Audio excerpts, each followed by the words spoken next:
dua kebutuhan kita yang terdalam. Kepada jemaat orang-orang Tesalonika di dalam Allah Bapa kita dan di dalam Tuhan Yesus Kristus.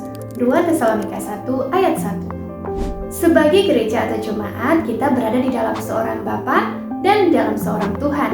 Apa artinya? Kata Bapa terutamanya untuk menyiratkan mengenai perawatan, dukungan, perlindungan, pemeliharaan, dan disiplin. Jadi, makna utama berada di dalam Allah Bapa merujuk pada kita yang berada di dalam pemeliharaan dan perlindungannya Allah sebagai Bapa surgawi kita. Rancangan yang lainnya adalah untuk berada di dalam Tuhan. Kita berada di dalam Tuhan Yesus Kristus. Kata Tuhan menyiratkan mengenai otoritas, kepemimpinan, dan kepemilikan. Jadi makna utamanya berada di dalam Tuhan menyiratkan mengenai kita yang berada di dalam tanggung jawabnya, di bawah otoritasnya, dan di dalam kepemilikannya Yesus sebagai Tuhan kita yang terutama. Jadi Paulus menyapa jemaat Tesalonika dengan cara sedemikian rupa untuk mengingatkan kalau mereka adalah sebuah keluarga yang berada di dalam perawatannya seorang Bapa dan para hamba yang berada di dalam kuasanya seorang Tuhan. Kedua deskripsi tentang Allah ini sebagai Bapa dan Tuhan membuat jemaat memang benar adanya sebagai keluarga dan hamba. Sehingga deskripsi tersebut akan selaras dengan dua kebutuhan kita yang terdalam. Di satu sisi, setiap dari kita memiliki kebutuhan untuk diselamatkan dan ditolong. Di sisi lain, kita memiliki kebutuhan untuk memiliki tujuan dan makna. Pertama, kita membutuhkan seorang Bapa surgawi yang berbelas kasihan pada kita dan menyelamatkan kita dari dosa dan kesengsaraan.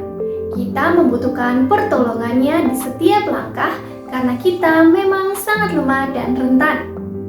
Kedua, kita juga membutuhkan seorang Tuhan surgawi yang membimbing kita dalam hidup dan memberitahu kita mengenai apa yang bijaksana dan memberi kita tanggung jawab yang besar dan bermakna untuk dipenuhi.